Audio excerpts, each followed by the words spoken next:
Assalamualaikum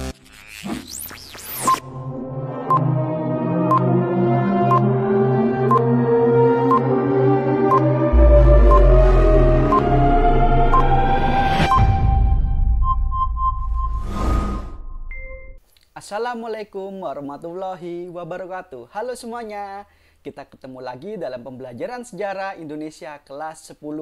Bagaimana kabar kalian di rumah? Pastinya tetap baik dong, dan tetap juga jaga kesehatan dan tetap semangat dalam pembelajaran kali ini. Kita ketemu lagi dalam sejarah Indonesia, dan di sini kita akan berlanjut kepada materi berikutnya. Sebelum kita ke materi, apakah kalian sudah mempunyai buku sejarah Indonesia? Kalau belum, kalian segeralah pinjam kepada kakak kelas kalian, kemudian teman kalian, saudara kalian yang sekolah di Mandua Situbondo, khususnya yang sudah naik ke kelas 11. Nah, materi ini pasti akan seru karena merupakan kelanjutan dari materi sebelumnya. Penasaran kan? Mari segera kita belajar tentang sejarah Indonesia, kelanjutan dari materi sebelumnya. Ayo! Nah, ini dia materi kita kali ini, yaitu tentang kehidupan manusia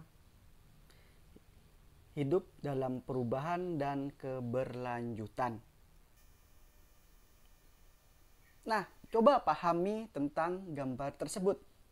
Apa yang Anda pikirkan tentang manusia tersebut? Dari kecil, kemudian bersekolah, lulus kuliah, bekerja, dan sampai usia tua nanti. Yaitu di sini tentang menggambarkan manusia hidup dalam perubahan, yaitu berubah, dan dalam keberlanjutan, yaitu lanjut ke masa yang akan datang. Oke. Konsep perubahan dan keberlanjutan. Kehidupan manusia bersifat dinamis, selalu berubah mengikuti perkembangan zaman. Benar. Perubahan merupakan ketidaksamaan suatu keadaan yang satu dengan lainnya dan waktu ke waktu. Jadi intinya itu perubahan kita ke depannya mengikuti zaman. Contoh, dari dulu adanya itu HP nitnut. Kayak cek mentandi HP nitnut lambe harusnya punya. Sekarang adalah usumnya smartphone. Nah, itu adalah perkembangan zaman. Lanjut. Perubahan artinya segala aspek kehidupan yang terus bergerak seiring dengan perjalanan, dan selama itu pula terus terjadi perubahan. Tidak stagnan di sini saja, melainkan adalah terus berubah. Kemudian berkelanjutan artinya dalam mempelajari sejarah kita harus menyadari bahwa rangkaian peristiwa sejarah sejak adanya manusia sampai sekarang adalah peristiwa yang berkelanjutan, step by step. Seperti itu. Kehidupan manusia dalam dimensi waktu. Yang pertama ada perubahan. Terjadi apabila masyarakat mengalami pergeseran sama dengan perkembangan. Tetapi asumsinya adalah perkembangan secara besar-besaran dan dalam waktu relatif singkat. Contohnya adalah peristiwa reformasi. Ingat nggak? Di sini kalian belum lahir.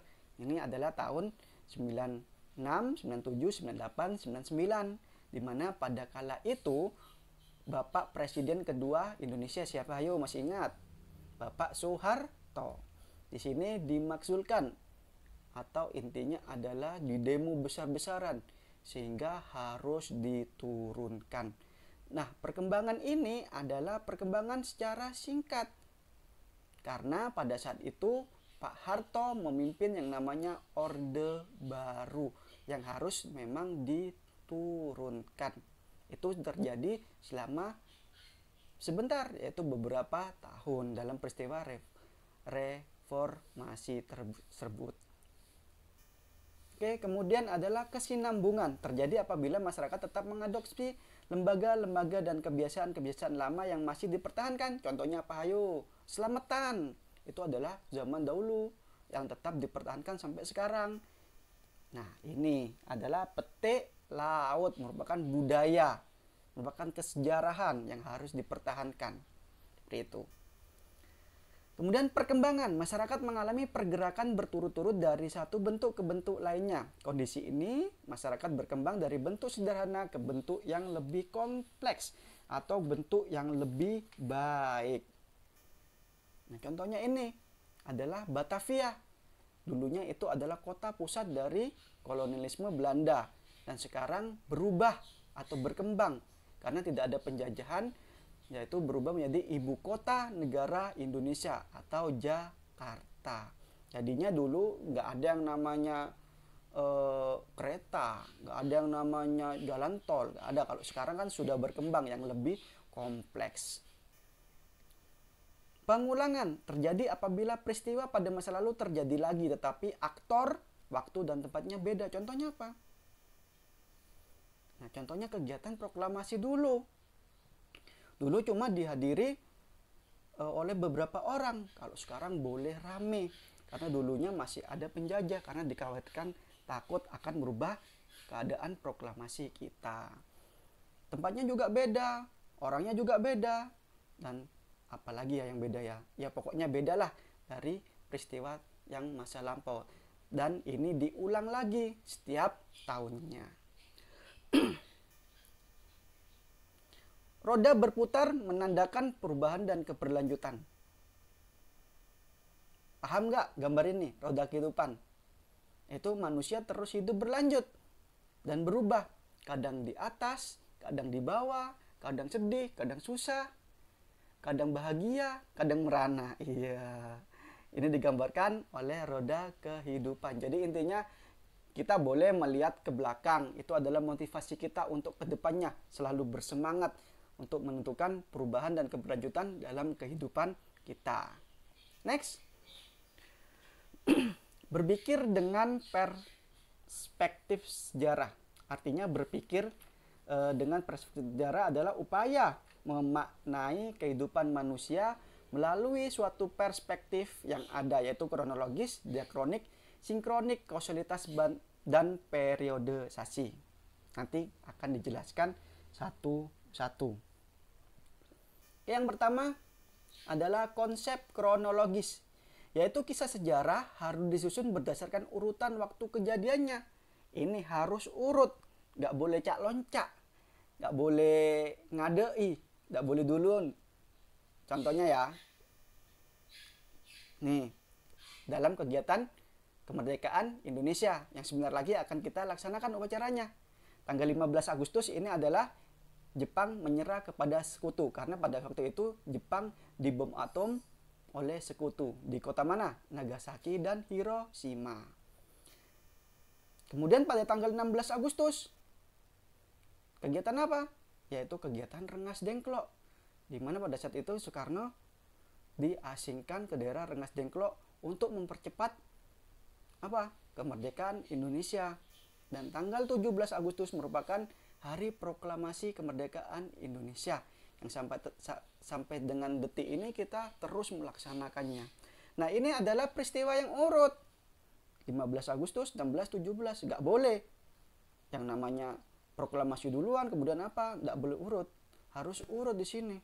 Karena itu merupakan kronologis. Seperti kalian, contohnya waktu bersekolah, masa mau SMA kada? Kan tak oleh. SMP kada tak oleh. Ya dari bawah dulu. PAUD, TK, SD, SMP, SMA, seperti itu. Itu dinamakan kronologi. Kemudian konsep diakronik, yaitu peristiwa sejarah berkembang berdasarkan perjalanan waktu bersambung untuk menjadi lebih baik. Apa contohnya? Nah, siapa? Soekarno, Soeharto, Habibie. Nah, ini adalah suatu pemerintahan yang terus berlanjut untuk menentukan Indonesia ke depannya menjadi lebih baik lagi. Dari Pak Karno itu pada masa Orde Lama, kemudian Pak Harto pada masa Orde Baru, dan Bapak Habibie pada masa Reformasi. Ini untuk menentukan bagaimana jalannya pemerintahan Indonesia ke depannya agar menjadi negara yang hebat dan disegani oleh negara-negara di dunia. Next, konsep sinkronik, yaitu peristiwa sejarah bersentuhan dengan ilmu-ilmu lainnya, contohnya seperti politik, ekonomi, dan sebagainya. Contohnya di sini adalah pemilu 1955. Nah, ini kegiatan sejarah atau peristiwa sejarah yang sangat erat dengan adanya politik, di mana di sini menentukan jalannya pemerintahan Indonesia pada saat itu. Seperti itu. Konsep kausalitas, yaitu cerita sejarah yang terjadi karena adanya pemicu atau sebab akibat. Contohnya ini reformasi, di mana Presiden Soeharto pada saat itu mengundurkan diri. Sebabnya apa? Pada saat itu mahasiswa melakukan demo besar-besaran. Sebabnya adalah karena dianggap di sini Presiden Soeharto melaksanakan KKN, korupsi, kolusi, dan nepotisme, hingga akhirnya dilengsarkan. Akibatnya apa? Akibatnya Presiden kedua Indonesia pada saat itu Bapak Soeharto mengundurkan diri sebagai presiden dan digantikan presiden ketiga, yaitu Bapak B.J. Habibie. Kemudian konsep periodisasi. Nah, adalah pembabakan waktu yang diterapkan pada kajian sejarah agar cerita sejarah dapat dikelompokkan dan diklasifikasikan. Harus urut sama kayak tadi tentang kronologis. Jadi konsep periodisasi di sini adalah mengurutkan atau mengkelompokkan atau mengklasifikasikan.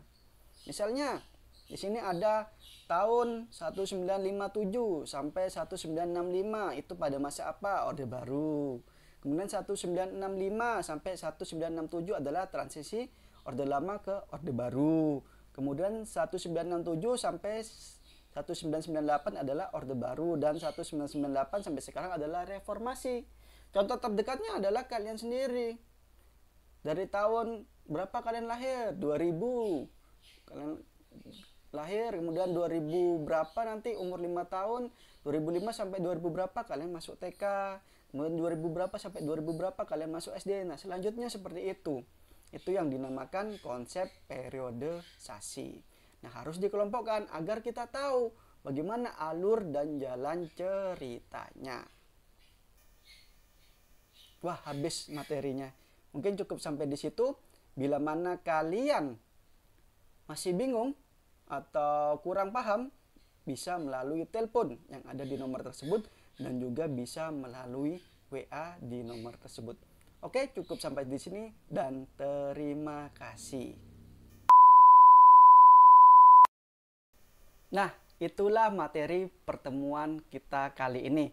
Untuk tugas, saya akan nantinya share melalui WA dan melalui wali kelas atau juga dengan Google Form yang akan saya bagikan ke wali kelas juga, yang nantinya akan di-share oleh wali kelas kepada kalian semua.